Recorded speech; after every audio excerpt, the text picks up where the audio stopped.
Bonjour à tous. Merci de nous avoir rejoints pour ce second webinaire Placo consacré à la correction acoustique. Je me présente, Catherine Leroux, responsable assistance technique Placo. Je vais animer ce webinaire avec mon collègue Pascal Ozouf, responsable acoustique et innovation Placo. Cette conférence comportera une partie d'exposé et une partie de questions-réponses. Pour suivre la conférence, vous devez connecter les haut-parleurs de votre ordinateur. Pendant toute la durée de la conférence, vous pourrez bien sûr nous poser vos questions via le chat qui va s'afficher sur votre écran et nous répondrons à vos questions soit en direct après la conférence, soit ultérieurement par mail pour les questions que nous n'aurons pas eu le temps de traiter. Enfin, la vidéo de la conférence et la présentation seront prochainement disponibles sur le site placo.fr. Pascal vous parlera des bases de la correction acoustique. Nous ferons quelques rappels sur le DTU 58.1. Ensuite, Pascal illustrera la correction acoustique avec quelques exemples. Nous aurons ensuite un zoom sur la gamme Silvatone et nous passerons ensuite à la session de questions-réponses. Je vais maintenant passer la parole à Pascal.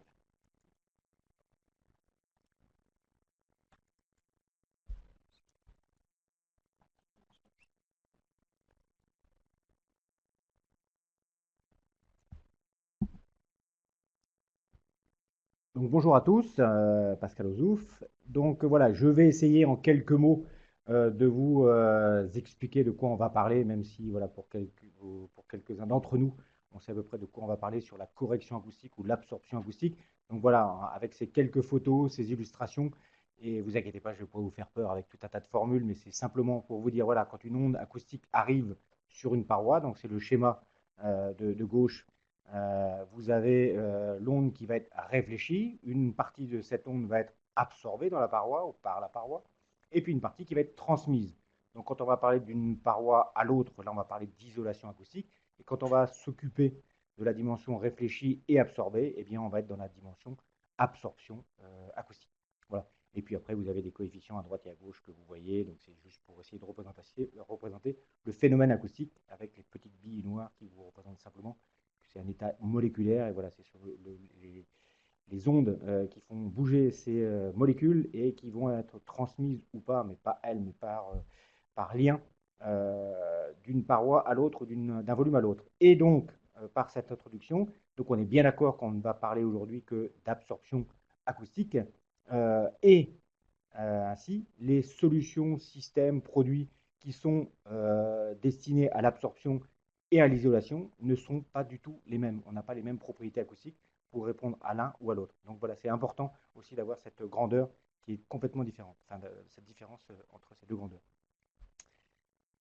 Ensuite, eh bien voilà, comment ça va se traduire? Qu'est-ce qu'il va falloir faire au niveau de la correction acoustique ou de l'absorption acoustique? Ben voilà, on va essayer d'améliorer une ambiance, la qualité d'un local. Alors c'est représenté par le local de gauche. Vous voyez une source de bruit qui va émettre dans ce local très réverbérant. On va essayer de jouer pour réduire cette réverbération qui n'est pas toujours très agréable. Et donc, on va plutôt essayer de s'approcher de la solution qui est représentée à droite, en mettant des matériaux absorbants, diffusants, diffractants pour changer l'ambiance ou la qualité sonore de ce local, au plafond, par exemple, comme vous le voyez avec les petites flèches qui vont plus ou moins réfléchir ou absorber les sons. Vous pouvez aussi mettre des produits sur les murs. Il existe bien sûr des choses sur le sol. Alors bien sûr, là, c'est une représentation des phénomènes acoustiques ou des solutions acoustiques que l'on peut avoir à la gamme. Le schéma qui est représenté pour le sol, c'est plutôt au niveau des moquettes. On met rarement des plaques de plâtre perforées au sol. Mais voilà, c'est juste pour expliquer qu'on peut traiter toutes ces parois pour améliorer la correction acoustique dans un local. Alors, nous, industriels, fabricants de matériaux, il va falloir donc les tester, ces matériaux, et pouvoir les évaluer, comment exprimer la performance acoustique en absorption. Alors, il y a un certain monsieur Sabine, grand acousticien bien connu dans le monde de l'acoustique, qui a défini comment mesurer, comment déterminer un coefficient d'absorption, et ça, on le mesure en laboratoire. C'est la petite photo de gauche, où vous voyez donc ce microphone qui va balayer le volume, et vous allez disposer au moins entre 10 et 12 mètres carrés de produits au sol. Vous allez faire une mesure avec et sans. Vous allez faire une différence, après les petits calcule en fonction de la température et l'hygrométrie. On utilise une norme internationale, la ISO 354, et on va en déduire un coefficient d'absorption. Et nous, industriels, on se compare avec cet indicateur unique qui est l'alpha S. Puis je vais revenir après sur qu'est-ce qu'un indicateur unique par rapport à des mesures que l'on fait en fréquence. Et juste pour illustrer, parce que vous connaissez bien sûr la salle réverbérante que vous pouvez être amené à expérimenter chez vous, entre une salle de bain plus ou moins grande, très réfléchissante, donc un peu comme sur la photo, et puis au contraire, si vous avez capitonné votre chambre, vous allez avoir plutôt une durée de réverbération, une absorption très importante. C'est représenté par l'image de droite, cette fois, par des dièdres en laine minérale. Et donc là, on parle de chambre ou de salle anéchoïque, donc sans écho, donc parfaitement absorbant. Donc ça n'a rien à voir, on ne fait pas les mêmes mesures dans ces deux pièces. Nous, pour l'alpha S ou l'alpha W que je vais expliquer maintenant, c'est la pièce de gauche, donc mesurée en laboratoire. Alors, qu'est-ce qui va se passer? Donc, bien sûr, pour pouvoir comparer les produits, nous en acoustique, pas de chance pour nous, soit on exprime les résultats en octave ou en tiers d'octave, ça fait beaucoup de mesures, et vous comprendrez bien que dans nos documentations, difficile de comparer ces 6 ou 18 valeurs. Donc, il a été décidé de faire un indicateur unique, le fameux alpha W que vous trouvez dans nos documentations. Comment ça se passe? Parce qu'il a fallu faire une espèce de moyenne. Là aussi, sans rentrer dans le détail, ce n'est pas de l'arithmétique, c'est du logarithmique. Donc, eh bien, vous avez la courbe bleue, courbe mesurée en laboratoire, donc en octave. Donc voilà, vous voyez les différentes valeurs, vous voyez la souris là, vous voyez ces différentes valeurs. Et puis vous avez une courbe gabarit. Cette courbe gabarit, c'est un masque ou un calque que vous allez déplacer qui devra vérifier la condition suivante, que quand la somme des écarts négatifs, donc vous voyez les deux petits traits rouges que j'ai rajoutés à droite, qui sont en dessous, donc la différence est que la courbe mesurée se trouve en dessous de cette courbe gabarit. Quand la somme de ces écarts dits négatifs ou défavorables, la somme est inférieure ou égale à 0,1, on stoppe la courbe gabarit qui glissait et on relève la valeur à 500 Hz. Et donc pour ce cas présent, nous avons un alpha W, on lit l'alpha W de 0,60. Voilà comment est exprimée la performance de ce plafond, par exemple, d'un alpha W de 0,60. Son gabarit est proche, à 0,1 près, de la courbe gabarit. On obtient 0,60. Mais que, me direz-vous, si j'ai une courbe qui ressemble à peu près à ça, où j'ai un écart très très important, donc vous voyez que les écarts négatifs sont les mêmes, la courbe n'a absolument pas bougé à l'octave 125, 250, 1000, 2000, 4000. Par contre, j'ai une forte augmentation à 500 Hz. Donc pour essayer d'indiquer cet écart par rapport au produit précédent, eh bien on va l'indiquer avec un terme adaptatif ou une lettre, pardon, qui va être affichée à côté du alpha W, le 0,60 entre parenthèses M. Pourquoi? Parce qu'on a un écart supérieur à 0,25 entre la courbe mesurée et la courbe de référence, supérieur à 0,25. Et là, on va indiquer M comme médium, désolé pour l'anglais, donc pour les moyennes fréquences. Et puis des fois, vous voyez apparaître à côté de nos courbes, nos alpha W dans nos documentations, un L pour les basses fréquences, low, ou un H pour high, pour les hautes fréquences. Voilà. Donc ça, c'est pour l'expression de la performance en laboratoire de nos produits. Mais dans la vraie vie, qu'est-ce qui va se passer in situ? Eh bien, in situ, on ne va pas mesurer. Alors, il est possible, avec des outils spécifiques, de mesurer le coefficient d'absorption in situ, mais généralement, lors de vos prescriptions, de ce que l'on voit ou des exigences réglementaires, on parle souvent de durée de réverbération, TR. Et ça, qu'est-ce que le TR? Donc, c'est aussi notre amie Sabine qui avait un peu défini ça, qui représente le temps que met le son pour décroître de 60 dB. Donc, ça, c'est le petit graphe là, que j'ai représenté à droite. Donc vous avez un son, vous le coupez brutalement et vous mesurez le temps qu'il met pour décroître de 60 dB. Et donc vous avez la petite durée qui est ici. Puis là, j'ai une représentation entre une durée courte et une durée longue. Pour la courbe noire, durée très courte, et la durée pratiquement 2 fois plus longue. C'est difficile à exprimer comme ça, mais par rapport à la pente. Et donc on a l'expression de la durée de réverbération courte et longue. Et pour ça, nous les acousticiens, on aime bien pouvoir faire écouter des choses. Donc si vous regardez la petite photo qui est en bas à gauche, c'est une pièce, c'est pas forcément une salle réverbérante, mais c'est une salle qui a peu de matériaux absorbants. Donc écoutez quand on n'a aucun produit absorbant, voilà ce qu'on pourrait avoir si vous étiez dans la pièce. Je vous laisse écouter. I'm standing in a very reverberant room. Et maintenant, un petit son de même longueur avec, vous le voyez peut-être sur la photo, c'est peut-être pas très, très lisible, mais on a disposé une moquette au sol. Et là, voilà ce qu'on entend maintenant avec la moquette au sol. I'm now standing in the same room after carpet has been applied to the floor. Donc voilà, c'est ce que l'on va caractériser in situ. Donc la différence entre les deux pièces, vous comprenez bien, ben, on n'a pas la même qualité sonore. On va mesurer cet indicateur, la durée de réverbération. Alors, c'est bien sympa chez Ozouf là, mais on a d'un côté votre coefficient d'absorption, on a cette durée de réverbération qui est souvent référencée dans les réglementations acoustiques. Alors on parle souvent d'exigence de moyens et non pas de résultats comme pour les isolements aux bruits aériens ou les bruits d'impact. Eh bien, si on pouvait avoir une petite formule sympa pour nous aider à prescrire les produits qu'il faut en fonction du local, eh bien, toujours monsieur Sabine, il a défini une équation en se basant sur une hypothèse qui est quand même importante, qui est le champ diffus ou homogène, ce qu'on appelle un champ diffus homogène, c'est-à-dire qu'en principe, en tout point dans la pièce, on a le même niveau de pression. Et puis, c'est plutôt pour des matériaux peu absorbants, donc ce n'est pas tout à fait dans la vraie vie, puisqu'on a des produits qui peuvent avoir des coefficients très élevés. Mais ça vous donne des ordres de grandeur en fonction du volume de la pièce, la durée de réverbération, puisque c'est ce qu'on cherche, et le coefficient d'absorption. Coefficient d'absorption de chacune des parois. Et donc, vous avez cette fameuse formule de Sabine, le TR qui est égal à 0,16 V sur A, A étant ce qu'on appelle l'aire d'absorption équivalente. Des fois, vous le voyez en AAE, un autre symbole aussi qu'on voit apparaître dans les documentations ou quand on explique un peu l'aire d'absorption équivalente. Voilà. Et qu'est-ce que l'aire d'absorption équivalente? C'est simplement la somme des surfaces fois leur coefficient d'absorption. Donc ça, c'est la petite formule qui est détaillée en bas. Et donc, clairement, vous avez une pièce avec différentes surfaces, différentes quantités, avec des matériaux de différentes qualités acoustiques.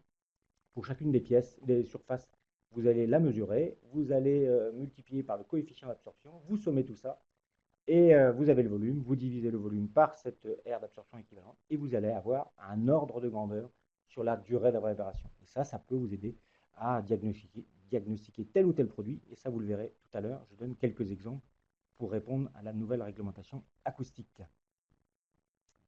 Alors, bon, là, j'ai un peu exprimé voilà, le coefficient d'absorption mesuré en laboratoire, la durée de réverbération, mais bon, qu'est-ce que nous, on doit faire? Eh bien, il va falloir contrôler le champ acoustique dans cette pièce selon sa destination. Et vous voyez, c'est représenté par les trois petites photos. Eh bien, forcément, la qualité acoustique dans une salle de classe, dans un bureau, open space ou salle de réunion, et puis, comme vous le voyez, une salle de philharmonie, on n'a pas du tout le même objectif. Et si vous voulez, juste pour illustrer, vous avez deux petits signaux sonores que je vais vous faire écouter, juste pour vous rendre compte en fonction de ce que vous voulez mettre en avant, en évidence, eh bien, on va traiter l'acoustique de cette pièce de manière différente. Je vous laisse écouter.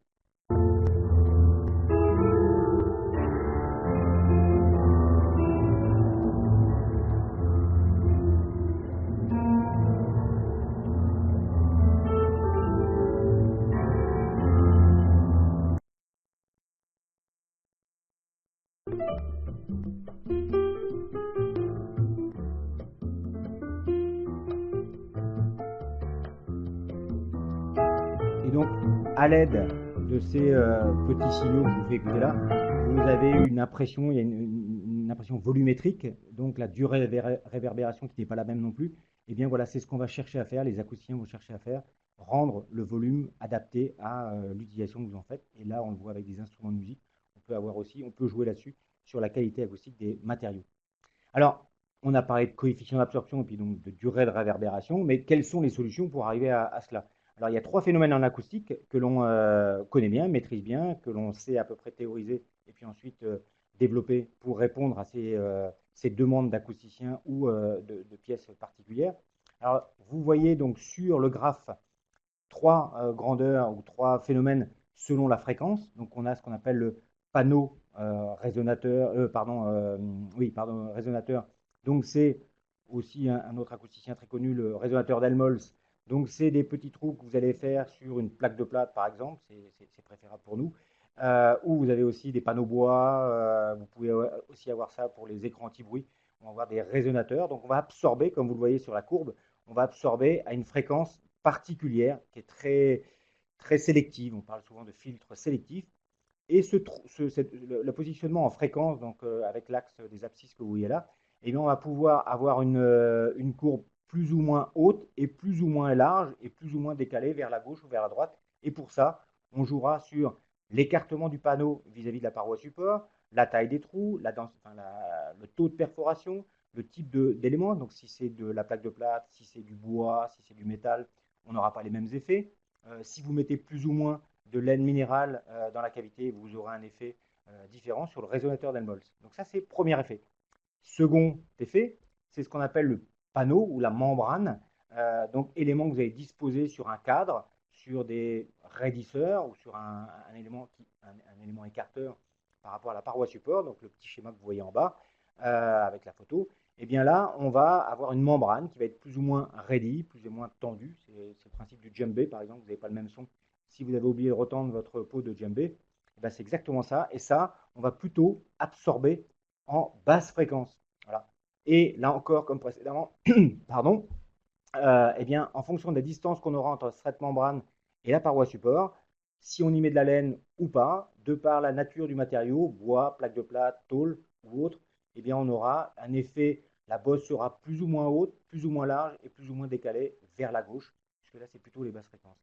Et enfin, le dernier phénomène en acoustique plus connu, parce que plus, entre guillemets, ressenti, quand on s'approche notamment avec nos oreilles, eh bien, c'est une laine minérale, ou comme une moquette, que vous avez une moquette très épaisse, vous allez avoir donc le fait que l'onde acoustique va être dissipée dans cette laine minérale, les molécules vont être dissipées dans cette laine minérale ou dans cette moquette. Et donc, on va plutôt absorber, comme vous le voyez sur la courbe, en moyenne et haute fréquence. Voilà pour les phénomènes.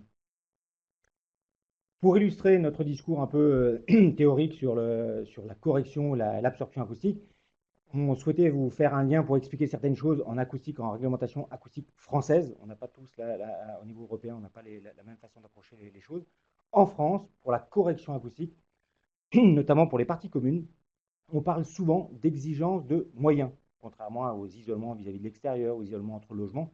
On va parler d'exigences de résultats. Là, c'est une exigence de moyens. Comment ça s'exprime? On prend l'exemple de la NRA, donc la nouvelle réglementation acoustique, avec les arrêtés du 30 juin 1999. Vous avez une petite formule qui est bien sympa, qui s'y trouve en bas à gauche. Eh bien, vous allez devoir respecter une aire d'absorption équivalente minimum par rapport à la surface au sol. Et pour les logements d'habitation, il est nécessaire d'avoir au moins le quart de la surface au sol. Et vous voyez représenté sur le petit schéma, eh bien, c'est valable pour les cages d'escalier. Donc, selon où vous allez disposer les éléments, au plafond, vous avez le droit de les placer au mur. Et pareil, au plafond, bah, vous n'êtes pas obligé pour des raisons esthétiques ou de matériaux de produits, bah, vous n'êtes pas obligé de les mettre en totalité sur la surface, mais vous pouvez créer des bandes ou des espaces dans votre circulation. Et pour ça, ben, rien ne vaut qu'un exemple pour illustrer ça. Imaginez, vous avez 40 mètres carrés de surface au sol. Vous devez respecter le quart de la surface au sol. Un quart x 40, c'est facile, 10 mètres carrés. Eh bien, il faudra donc mettre en œuvre un produit avec un coefficient d'absorption qui vous permettra de respecter ces 10 mètres carrés d'air d'absorption équivalent. Deux solutions s'offrent à nous.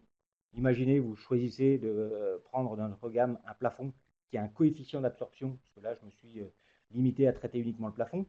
Je prends un coefficient d'absorption de 0,5, 10 divisé par 0,5, 20 mètres carrés. Donc, je devrais mettre 20 mètres carrés de ce plafond, ayant un coefficient d'absorption de 0,5, à mon plafond qui est en attente du plafond. Et la solution 2, bah, pour des raisons esthétiques ou je ne sais, vous avez décidé de mettre un produit avec un coefficient d'absorption de 0,3. Et bien là, pareil, 10 divisé par 0,3, je vous ai arrondi la chose, 34 mètres carrés de surface de plafond. Voilà, vous avez la possibilité, en fonction du produit que vous allez essayer, eh bien d'en mettre plus ou moins. Et c'est un minimum, là aussi. Si vous souhaitez mettre un produit à 0,8 ou 0,9, vous pouvez en mettre 20 mètres carrés aussi. La qualité sera d'autant meilleure. Mais voilà, c'est un minimum d'un quart de la surface au sol.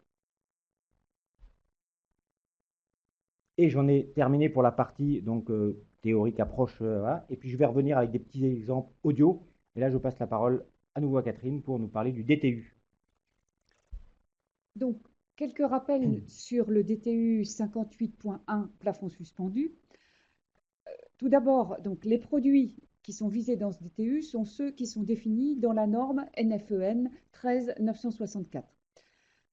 Le premier principe est que les produits mis en œuvre doivent être adaptés aux ambiances des locaux. Alors, ces ambiances sont classées en 4 catégories, A, B, C et D, en fonction du taux d'hygrométrie et de la température. Donc, vous retrouvez dans le slide là, qui s'affiche les 4 catégories. Donc, la classe A correspond aux locaux pour lesquels l'hygrométrie est inférieure à 70%, la température inférieure à 25 degrés. Donc, on retrouve les locaux dits secs, bureaux, salles de classe, commerce, distribution, certains locaux sportifs, etc. La classe B, on aura une hygrométrie qui peut atteindre 90%, une température qui reste inférieure à 30 degrés. Les locaux sont considérés comme ventilés et chauffés. Et là, on va retrouver les salles d'eau à usage privatif, les sanitaires des ERP, certains locaux sportifs, les salles de spectacle, les salles polyvalentes. La classe C correspond à des locaux à exposition plus sévère, donc l'hygrométrie peut atteindre 90%, peut dépasser 90%. Il y a donc potentiellement un risque de condensation. Et on va trouver dans cette catégorie les salles polyvalentes, les douches collectives, locaux industriels, les patinoires. Et la dernière catégorie est la plus sévère. L'hygrométrie peut dépasser les 90%, on a des risques de condensation et de plus, on peut avoir une ambiance agressive. Ce sera par exemple le cas des piscines, des centres aquatiques, balnéaux, blanchisseries, etc. Alors, on peut noter que si un seul des critères est dépassé, le local sera classé dans la classe immédiatement supérieure. Par ailleurs, le type d'agressivité et la protection qui est nécessaire doivent être spécifiés dans les pièces écrites du marché. En ce qui concerne les ossatures, support des plafonds, il y a 3 classes qui sont définies dans ce DTU. La classe 1 correspond aux ossatures pour lesquelles la flèche sera inférieure ou égale au 500e sans dépasser 4 mm. La classe 2, la flèche doit être inférieure au 300e de la portée. Et la classe 3, on n'a pas de limite. C'est au maître d'ouvrage qu'il appartient de définir la classe des ossatures à mettre en œuvre. Un autre point particulier concerne les plénums de grande hauteur. Donc, le DTU ne décrit pas les plénums de hauteur supérieure à 4 mètres. Et pour les plénums de hauteur comprises entre 2 et 4 mètres, il y a l'obligation de mettre en œuvre une ossature intermédiaire. Alors, à titre d'information, je peux vous indiquer que ce point sera modifié lors de la prochaine révision du texte qui est actuellement en cours. Autre point particulier, la pose dans les zones à sismicité non nulle. Alors, il y a des dispositions particulières à prendre. Alors, en particulier, la première suspente doit être disposée à 200 mm maxi du mur.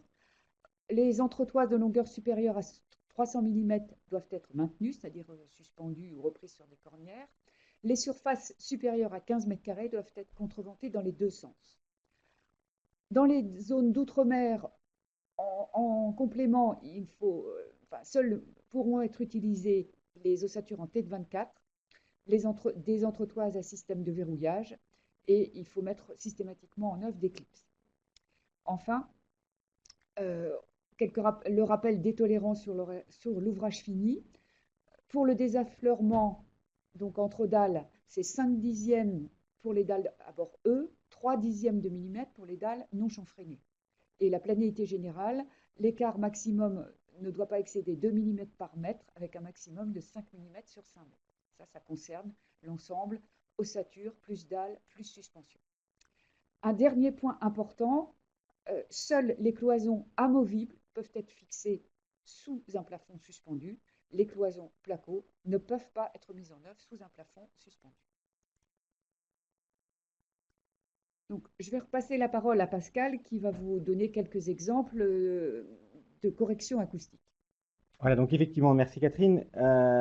Pour ce que j'ai exprimé tout à l'heure, je vous ai parlé de TR, d'Alpha W et tout ça, mais ce qu'il est bien, c'est pour bien comprendre la différence entre une salle bien équipée, bien traitée et une qui ne l'est pas, c'est bien de pouvoir écouter la différence, se rendre compte de la qualité avec nos oreilles. C'est toujours notre problématique, nous, d'acousticiens, de se rendre compte de ce que l'on prescrit, de ce que l'on donne comme chiffre pour avoir un rendu, une restitution sonore. Voilà. Donc pour ça, on a modélisé une petite salle qui est catastrophique sur le plan acoustique. On parle de la boîte à chaussures, mais c'est quelque chose que vous connaissez bien, peut-être même mieux que moi, parce qu'il y a des contraintes que vous ne pouvez pas ignorer voilà, pour des raisons de place ou autres. On aimerait bien avoir des amphithéâtres, même dans une école primaire. C'est un peu compliqué. Donc généralement, c'est la boîte à chaussures comme elle l'est représentée. Donc une pièce de 12 mètres de long, de 7 mètres de large et de 3 mètres de haut. Tout est en béton, les murs, le sol, le plafond. Un petit peu de fenêtre, bien sûr, pour amener de la lumière naturelle dans cette pièce. Et on vous dit, voilà, pour ce type de lieu, hein, c'est des exemples. Hein, là, j'ai pris la salle de réunion, mais c'est la salle de classe, il y a d'autres critères, mais c'était juste pour illustrer ça. On dit généralement, pour ce type de salle de réunion, donc c'est valable, hein, comme je disais en introduction, pour les salles de classe, mais c'est caractéristique parce que les parois sont toutes parallèles, enfin, toutes, deux par deux sont parallèles, et donc sur le plan acoustique, c'est catastrophique. Et on dit, pour une bonne qualité acoustique de ce type de salle, on dit voilà, il est bon d'avoir une durée de réverbération inférieure ou égale à 0,8. Et puis on met un autre petit critère que vous avez peut-être entendu parler, on parle d'intelligibilité de la parole. On utilise un indicateur unique qui s'appelle le STI. C'est à propos du speech, donc de ce que l'on va être amené à prononcer et comment le locuteur donc, évoque ce message, ce signal, et comment on va pouvoir l'entendre et bien, plus ou moins bien l'entendre. Si on ne traite pas ce local, eh bien, on a une durée de réverbération. Alors voilà, je vous donne un chiffre, 1,7, ça vous donne peut-être pas grand-chose, vous n'avez pas trop de repères pour vous. Donc 1,7, le STI, alors peut-être encore moins, mais je peux vous dire que c'est pas génial, et pour ça, je vais vous le faire écouter. The Athenian agora is not slow. It was during the 5th century before Christ that the Athenian agora began to take shape as the commercial and civic center of Athens. Donc voilà, c'est pas terrible, comme vous avez pu vous en rendre compte. Alors on décide de faire un petit peu d'acoustique. Je suis désolé, ça ressort peut-être pas très bien avec la couleur, mais je décide de mettre un plafond absorbant. Peu importe la qualité acoustique, hein, mais j'ai mis quelque chose d'à peu près bon. C'est pas du 0,3 ni du 0,5, c'est plutôt 0,8. Et bien voilà, j'ai effectivement une durée de réverbération qui a chuté, donc de moitié, on passe de 1,5 à 0,8. Par contre, j'ai encore un coefficient STI de 0,71. Je suis un petit peu encore trop loin de mon 0,65 qui est mon objectif. Et pour ça, alors, vous allez vous en rendre compte, la durée de réverbération a fortement chuté. Essayez de vous rappeler de ce que vous avez entendu tout à l'heure. Et puis vous allez voir, la personne quand elle parle, on ne comprend pas bien ce qu'elle dit totalement. On the South Slope. It was during the 5th century before Christ that the Athenian agora began to take shape as the commercial and civic center of Athens. Donc voilà, on sent, c'est mieux, mais peut mieux faire. Et puis là, on décide, eh ben, effectivement, pour ce genre de pièces, comme je vous l'ai dit, comme les surfaces sont parallèles, et en acoustique, on n'aime pas bien, parce que l'onde, elle va se réfléchir d'une paroi à l'autre. Alors, vous l'avez peut-être vécu à titre personnel ou sur vos chantiers, en cours de chantier, en réalisation de chantier. On a ce qu'on appelle un écho-flotteur. C'est catastrophique sur le plan acoustique. Donc, l'onde, voilà, va se réfléchir. Et bien donc, pour ça, on va rajouter sur le petit schéma que vous voyez, on met des absorbants sur les murs. Alors, c'est pas pour nous, hein, pour se faire plaisir, que l'on vende plus de produits absorbants. C'est pour cet effet acoustique d'éco-flotteur. Vous en mettez sur les murs, vous en mettez si possible, alors je sais, hein, c'est pas toujours possible, dans une salle de réunion, c'est plus facile qu'une salle de classe, mais vous mettez par exemple une moquette, un revêtement de sol absorbant. Et là, vous avez une durée de réverbération. Donc, vous voyez, par rapport aux quantités qui sont pourtant différentes, puisqu'on passe, en quantité, c'est énorme. Par contre, vous voyez que la durée de réverbération, elle ne passe que de 0,8 à 0,6. Et puis là, le STI, eh bien, on est au-delà des 0,75. Et là, vous allez vous en rendre compte avec vos oreilles, c'est nettement mieux. The Athenian agora and the South Slope. It was during the 5th century before Christ that the Athenian agora began to take shape as the commercial and civic center of Athens. Et voilà, et c'est facile. Donc maintenant, après un quart d'heure, une demi-heure de présentation, vous êtes tous donc acousticiens et je donc passe la parole à nouveau à Catherine pour faire un zoom sur la nouvelle gamme Silvaton. Donc, les plafonds Silvatone, c'est une nouvelle gamme récemment lancée par Placo. Ce sont des dalles en fibre de bois dont les performances d'absorption acoustique sont très élevées, jusqu'à alpha égale 1. Donc, on trouve dans cette gamme donc, les dalles Silvatone, Silvatone extrême, donc, qui sont constituées de fibres de bois extrêmement fines, les dalles Silvatone duo avec une dalle Silvatone collée en usine sur un panneau de fibres de roche, et les dalles Silvatone Trio, qui sont constituées de 2 dalles Silvatone collées de part et d'autre d'un panneau en fibre de roche.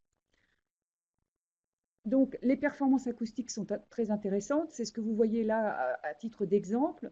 On a pris le cas d'un panneau Silvatone Duo, donc épaisseur 25 mm plus 50 mm de laine de roche. Vous voyez que les indices d'affaiblissement acoustique sont de 0,95 ou 1. Et l'élément intéressant, c'est que les valeurs sont les mêmes avec un plénum de 50 mm ou sans plénum, ce qui n'est pas toujours le cas pour tous les produits absorbants acoustiques. En ce qui concerne la pose, donc les dalles à bord droit, les bords A et à bord décaissé E, se posent sur des ossatures avec profilé en T24 ou en T35 pour les bords E. Et les dalles à bord D2 qu'on trouve en épaisseur 35 pour le panneau Silvatone, Silvatone extrême et Silvatone trio, le montage se fait sur des profilés avec T35 et avec distanceur. Donc, nous en avons terminé avec la partie exposée de cette conférence. Merci de votre attention et donc nous allons répondre à vos questions. Alors, première question.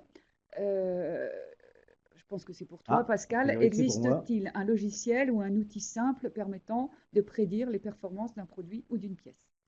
Alors oui, effectivement, il y a quand même plus compliqué, entre guillemets, j'ai envie de dire, et plus proche de la réalité, de ce qu'on pourrait avoir de la réalité avec autre que la formule de Sabine.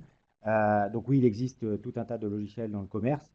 Alors c'est plutôt des logiciels qui sont utilisés par des acousticiens, souvent, parce qu'on utilise d'autres théories que la théorie de Sabine, qui est un peu plus simpliste. Donc oui, il existe des logiciels, bon nombre de logiciels français ou autres, ou européens, basés sur d'autres théories.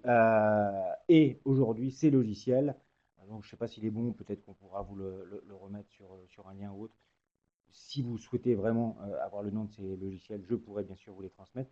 Mais ce qui est très intéressant aujourd'hui dans ces logiciels, il y a une partie, ce qu'on appelle oralisation, c'est-à-dire que vous pouvez faire un calcul, vous pouvez comparer les solutions entre elles, et vous avez une restitution sonore. Comme ça vous permet de dire, ah, et je ne suis pas très loin de ce que je recherche au niveau du confort par rapport à cette salle. Donc voilà, oui, il existe, et ils sont plutôt pas trop mal. Alors quand je dis pas trop mal, c'est-à-dire qu'il y a une bonne corrélation entre la théorie, le calcul et la mesure que l'on fera in situ. Alors, la seconde question, toujours pour toi, Pascal. Quelle est l'influence du plénum? Oui, alors vous l'avez un peu vu, alors, et c'est pour ça qu'on avait souhaité prendre cet exemple-là, c'est peut-être pour ça d'ailleurs qu'on a la question. Vous l'avez vu sur le Silvatone Duo, Catherine a insisté sur le fait que le produit, qu'il soit posé au sol ou à 50 mm ou 100 mm, là, on avait les mêmes propriétés. Oui, parce que généralement, on a, et c'est pour ça qu'on a mis en avant ce Silvatone Duo, parce que quel que soit son plénum, on avait la même performance, parce que généralement, le plénum a une influence. Et si ce plénum, comme je l'expliquais aussi sur l'effet membrane, l'effet résonateur, il va jouer sur la position du résonateur, de la membrane, de la forme de la bosse et tout ça. Et eh bien oui, il y a une influence. Donc généralement, plus un plénum va être important, meilleure sera la performance acoustique. Et si ce plénum ensuite, il est meublé, dans le sens où si vous y mettez de la laine minérale, si vous avez une certaine résistivité ou densité et une certaine épaisseur, et bien là aussi, vous allez améliorer cette qualité acoustique de votre, par exemple, dalle de plafond ou, si on a pris l'exemple du Silvatone, on sera amélioré grâce à cet effet de plénum, quantité de laine aussi apportée dans le plénum. Alors, la question suivante, on peut poser un plafond absorbant acoustique sous un plafond résistant au feu? Alors oui, c'est bien, la réponse est oui. Nous avons en particulier dans nos procès-verbaux de résistance au feu la validation pour l'accrochage d'un plafond acoustique absorbant, par exemple Giptone ou Rigitone, sous un plafond résistant au feu, que le niveau de résistance au feu soit d'une demi-heure jusqu'à 2 heures. Alors, je crois que nous avons une autre question. Pouvez-vous détailler les solutions à base d'îlots ponctuels et permettant également de, excusez-moi, Suspendre de des- suspendre des éléments techniques luminaires? Alors, c'est effectivement une question qui en fait, est un peu à traiter au cas par cas. Je dirais que, effectivement, l'accrochage d'îlots, si on l'accroche sur un plafond existant, doit être examiné en fonction de la configuration du plafond. Euh, et là, je pense qu'il nous est un peu difficile de répondre de façon générale, parce que les dispositions sont à examiner en fonction de ce qu'on veut accrocher essentiellement. Parce que voilà, notamment où il est posé les éléments techniques, donc effectivement luminaire, c'est pas trop lourd, mais quand on commence à avoir du CVC ou d'autres charges, là il va falloir vérifier effectivement ces charges ponctuelles, combien elles représentent, si effectivement le plafond va pouvoir résister ou supporter cette charge, qui peut être ponctuelle, mais du coup déstabilisée par rapport à ce que Catherine nous a présenté tout à l'heure sur le DTU, sur le respect des flèches et autres. Donc c'est un peu au cas par cas. Mais il existe, par contre peut-être rassurer les gens, effectivement il existe des solutions à voir voilà, au cas par cas. Alors, la question suivante concerne, peut-on mettre en œuvre les dalles Silvatone en piscine? Alors oui, tout à fait. Les dalles Silvatone sont classées D, ce qui correspond, comme je vous l'ai montré tout à l'heure dans les premiers slides, à la catégorie de locaux pour lesquels l'ambiance est la plus sévère, mais les dalles Silvatone conviennent pour cet usage.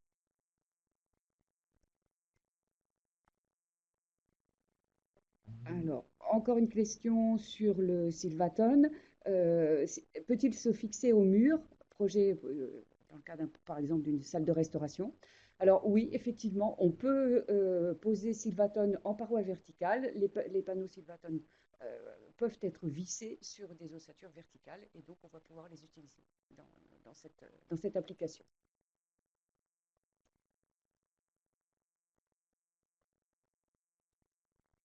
Je ne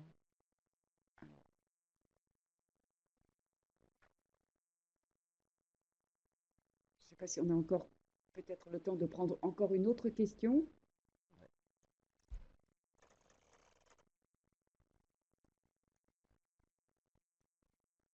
En cours de rédaction. Alors, Là c'est pour moi Catherine. oui. Donc effectivement, quid des transmissions latérales? Alors, on n'est pas dans cette dimension de correction de correction ou d'absorption acoustique, parce qu'effectivement, les transmissions latérales, c'est ce qui va se passer d'un point de vue aérien, donc la grandeur que j'ai expliquée au tout début, pour passer d'une pièce à l'autre. Et bien là, effectivement, la question peut-être, c'est cela, c'est que qu'est-ce qui va se passer quand je vais avoir un plafond absorbant que je vais le mettre en œuvre de part et d'autre de cloisons, par exemple amovibles, comme l'expliquait Catherine, ou au contraire une cloison placocyle qui va séparer deux pièces. Et bien, quid de cette transmission en fonction du produit? Et bien là aussi, on a un indice, alors ce n'était pas le sujet d'aujourd'hui, je ne suis pas rentré dans ce détail, mais on a un indice acoustique qui s'appelle le DN, donc l'isolement latéral, pour évaluer cette transmission latérale, j'imagine que c'est dans ce cas-là, par rapport à un plafond. Et là, plus le plafond va être dense, s'il y a une barrière acoustique ou pas, si la cloison va aller toute hauteur, du sol au plafond, enfin paroi à support, de dalle à dalle, comme on dit, eh bien on aura un isolement in fine entre pièces qui sera meilleur en fonction effectivement du plafond, du type de plafond que l'on va utiliser.